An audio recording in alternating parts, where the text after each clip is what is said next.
This message is brought to you by Apple Card, Shave Ice by the beach, a trip to the state fair, and a throwback flick at the local drive-in. They're more than just items to check off the summer bucket list. They're also opportunities to earn 2% daily cash back when you use your Apple Card with Apple Pay. Apply for Apple Card now and use in minutes with Apple Pay. Subject to credit approval. Apple Card is issued by Goldman Sachs Bank USA, Salt Lake City branch. Terms and more at applecard.com. Propel Fitness Water. With Gatorade electrolytes, zero sugar, and vitamins, Propel hydrates better than water to help you get the most out of your workout and get back to your best self. What propels you? Propel with Gatorade electrolytes. The new LinkedIn Hiring Pro can't undo your last hire. The human postponer. They were the master of one phrase. I'll circle back on that. But 3 months later, you were the one doing all their work and wondering how big that circle is. But LinkedIn Hiring Pro can take the hiring load off your plate by automating the hiring busy work from the initial job post to scheduling interviews. Hire right the first time with LinkedIn Hiring Pro. Post a free job today at linkedin.com/quality. From the Fifth Quarter Studios in Madison, Wisconsin, you're listening to Coach Unplugged. And now, your host, Steve Collins. Hey, everybody. Welcome to Coach Unplugged.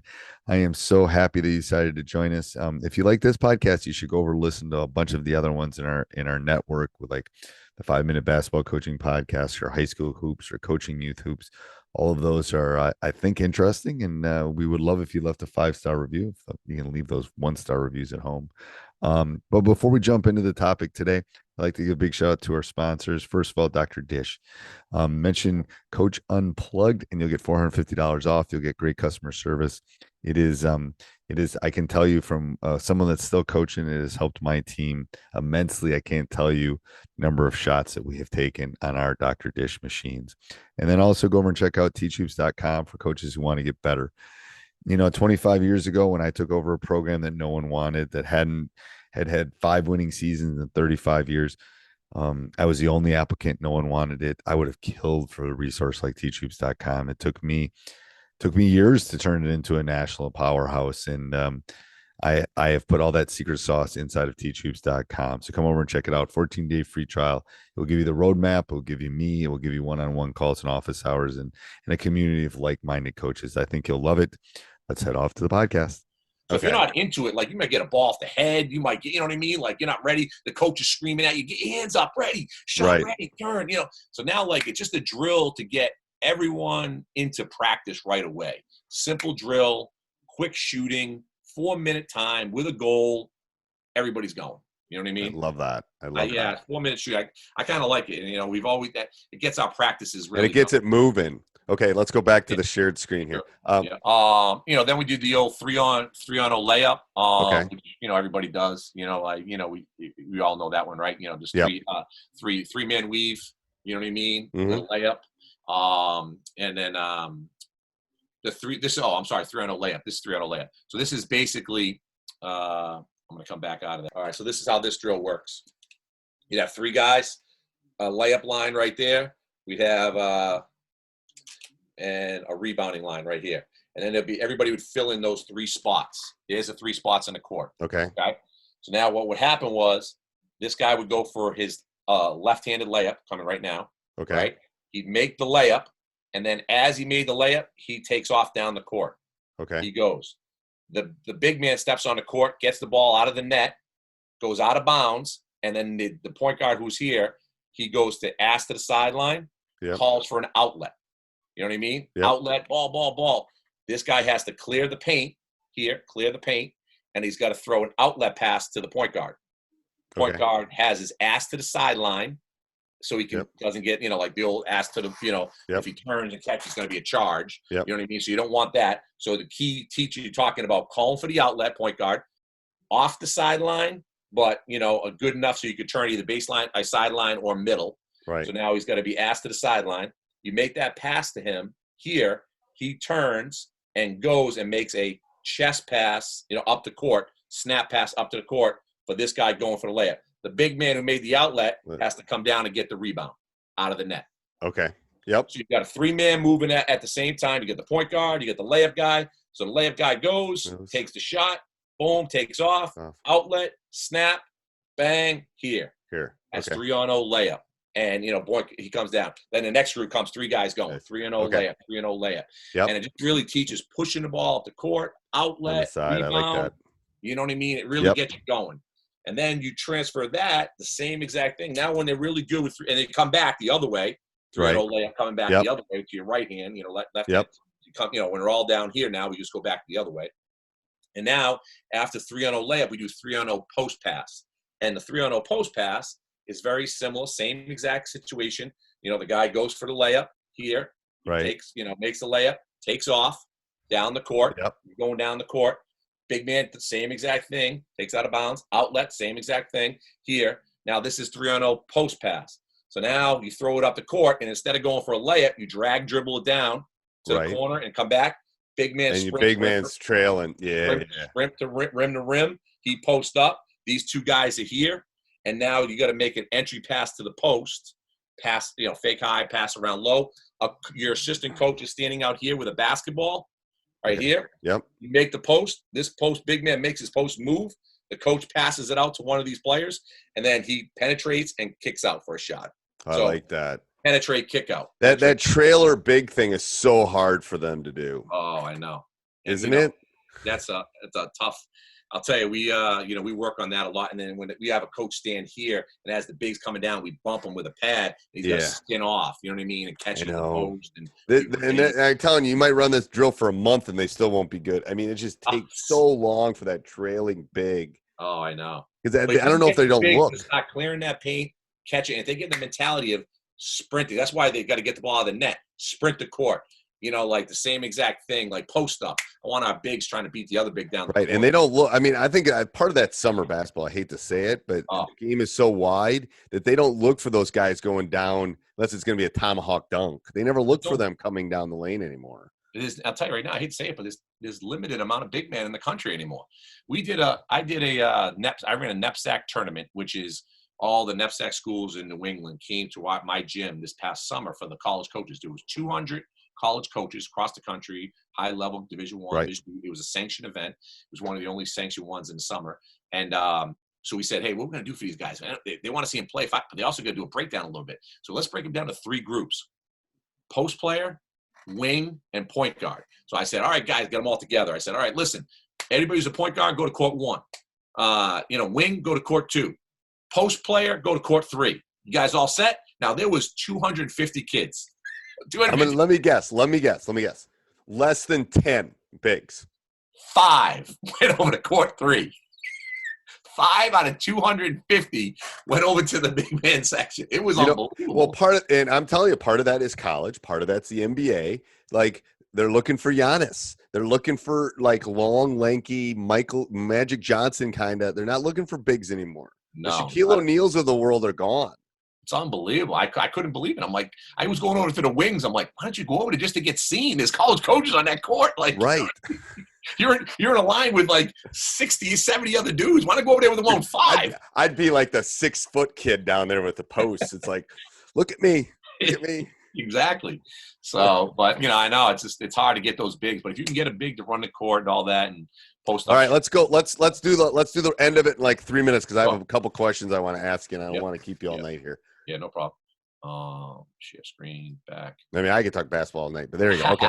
Yeah, these are 3-on-2 continuous drill, 2 teams, which I think is a fun drill. It's a continuous drill where it's basically teaching a 3-on-2 and just going up and back continuous 3-on-2s. That's a good one. We broke it off, did some free throws.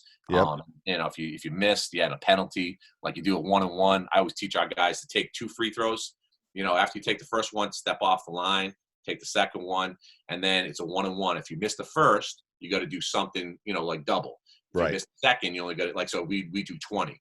So if you do, if you miss the first, you do 20 burpees. If you miss the second, you only do 10 burpees. Right. So there's always a penalty on the free throws, teaching them like it means something. So that's not messing around. So we always take the free throws, and that's when they get their water. After you take 2 1-on-1s, you can go get a water.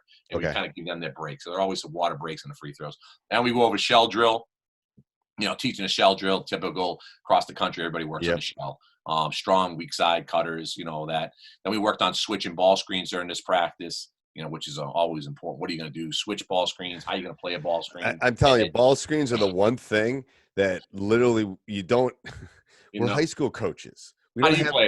What do you play the ball screen? I tend to double the ball screen a lot, especially up high, because there's not a lot. I mean, and we're playing. I mean, consistently, there's a handful of D1 guys in our league. The problem is, I got to jump. I mean, otherwise you're going to turn the corner, and kids don't pass out of that well.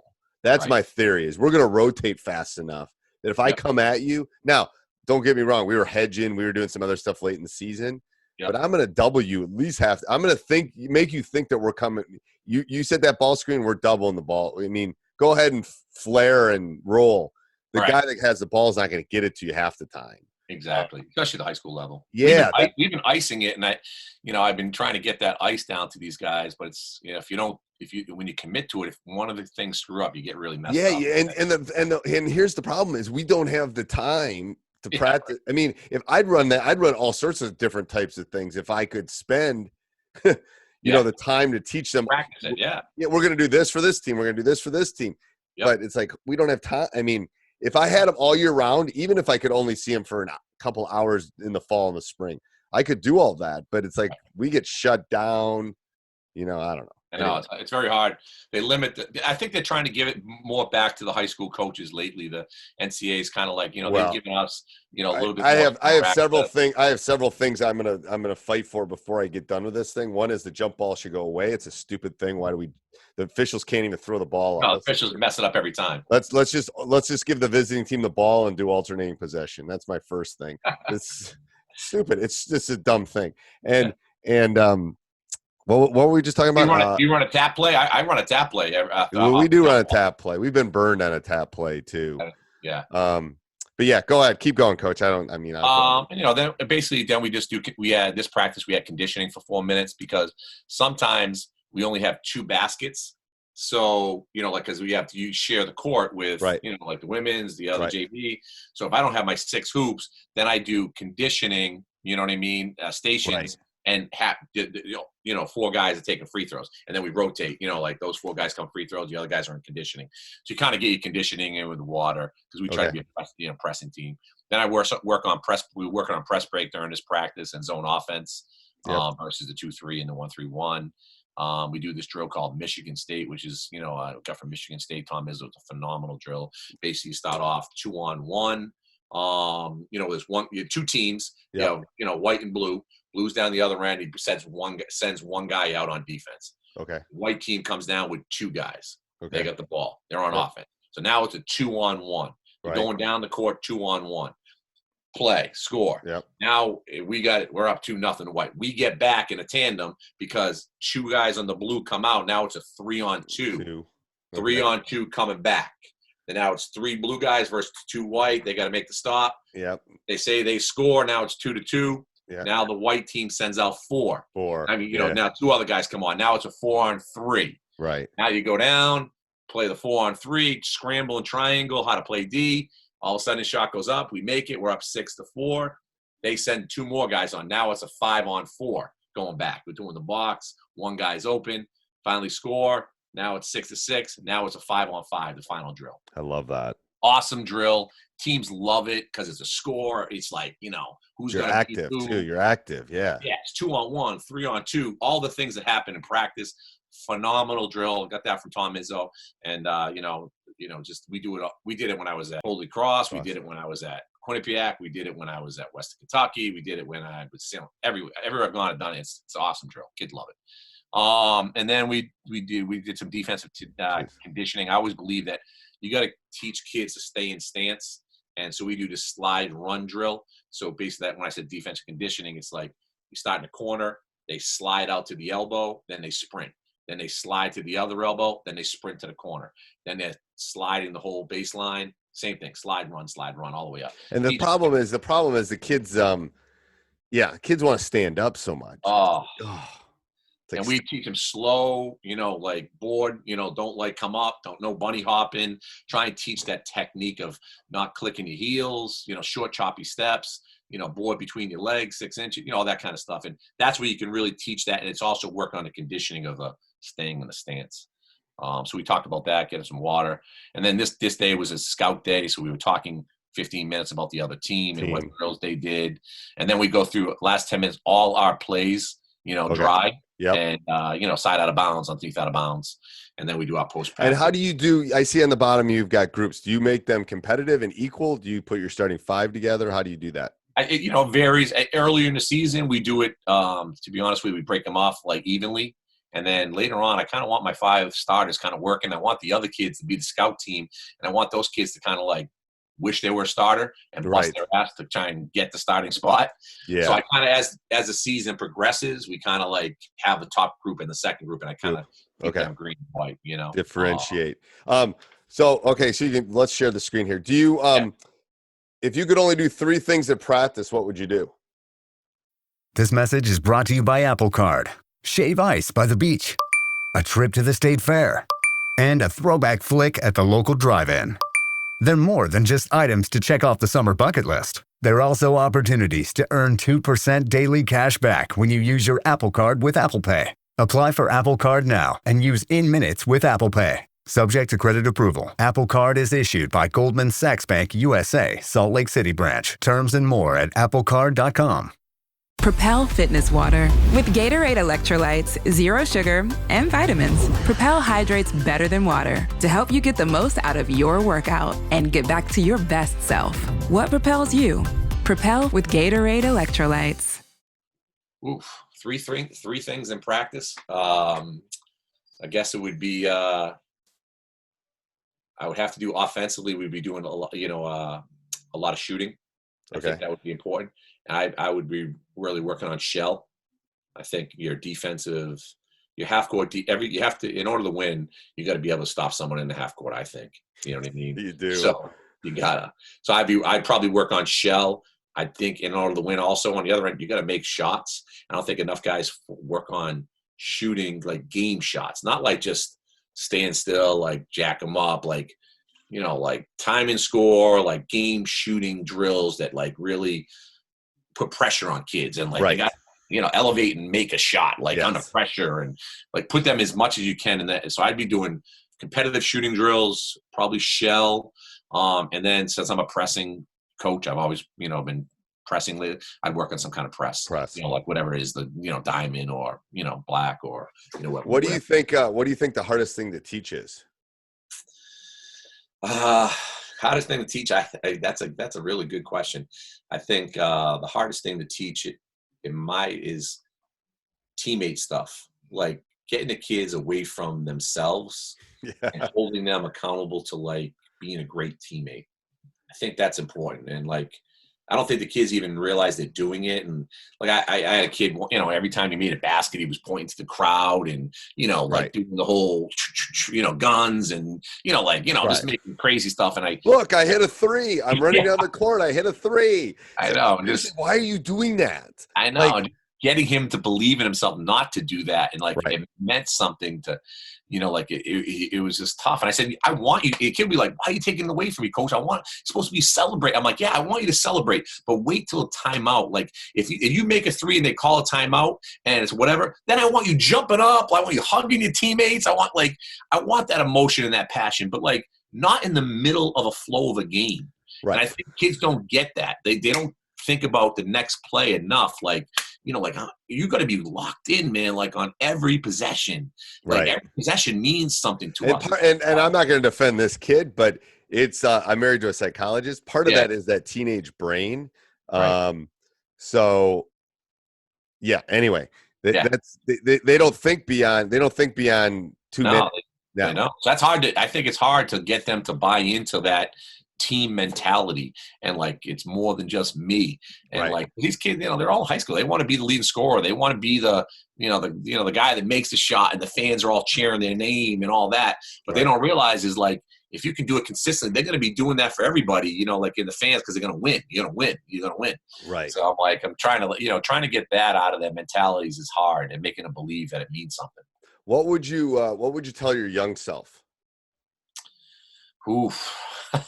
I'm just trying to. I always think of profession. I always think of questions that coaches would want to hear. That I mean, I think it's. I love what I've done this for now. I've been at Division 1, Division 2, Division 3. I've been a head high school coach, and I wouldn't do it differently. You know, to be honest with you, if I was younger though, I probably would have tried to get to the highest level earlier, because I think like if I was younger, I'd say try and get on a Syracuse as a manager.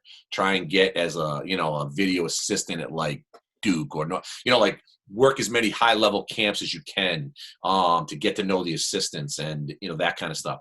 Because I think it's easier to come down from the highest level to where you got to be than to try and to go from a high school assistant to a high school head coach. Right. I mean, there's only so many Bo Ryans in the world. Yeah, there's that. It just doesn't happen. I mean, Boeheim did it. Boeheim. But it's very few and far between. Not Boeheim.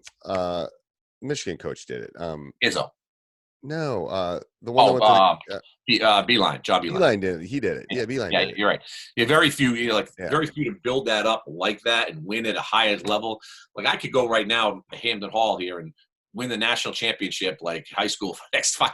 And I don't think a Division I's going to offer me a job. You know what I mean? Like it ain't. And the only thing that would open doors for you is you got experience. Yeah. Like if I applied for even a D3 job, they're going to say you haven't recruited. Right.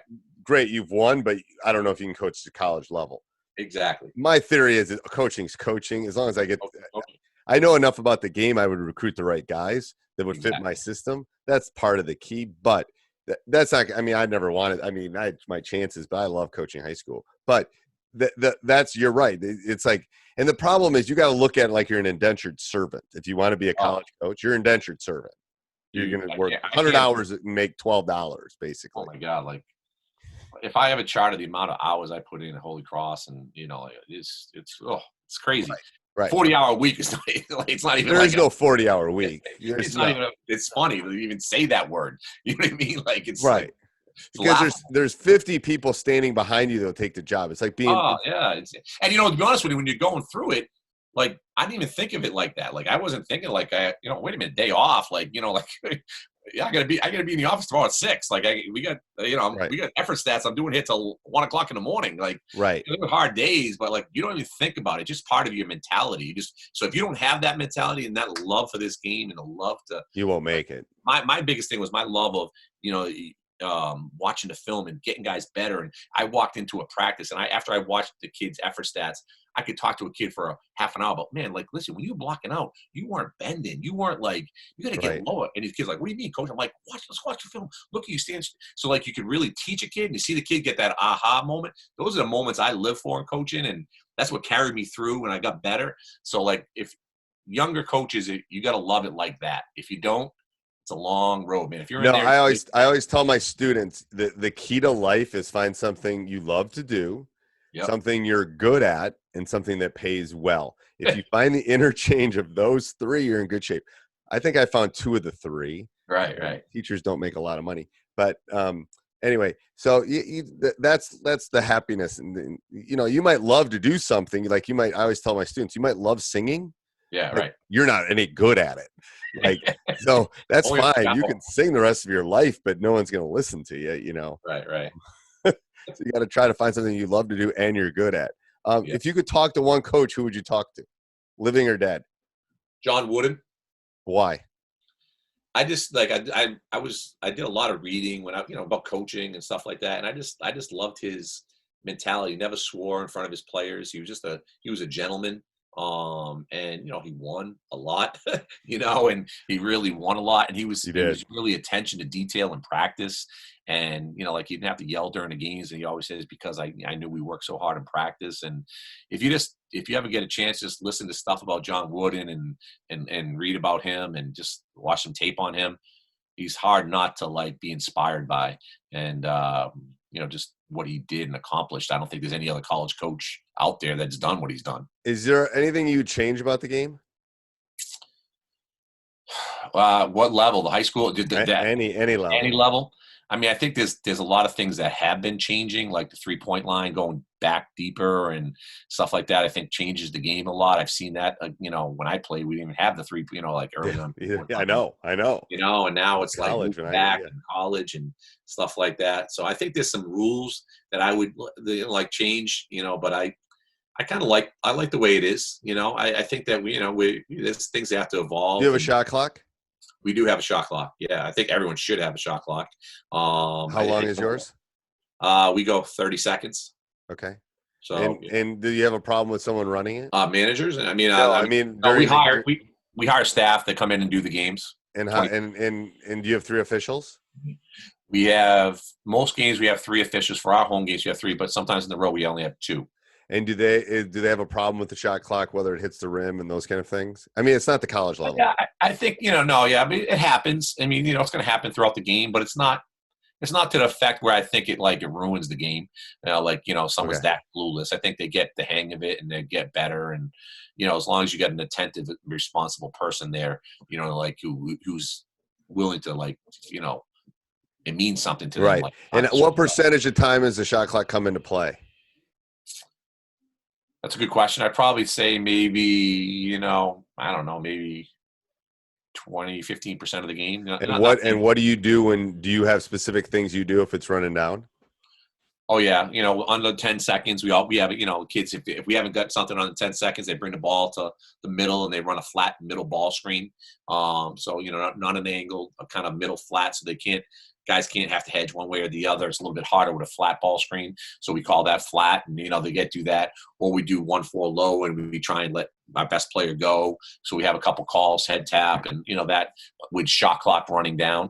And then the old typical fist would just come out, get a side screen because he's on the side and we can't get to the middle. Then if he just calls a fist, it's side ball screen with under 10 seconds. Hey, everybody. Hope you enjoyed it. Make sure you subscribe, like, jump up and down, review, do whatever you got to do.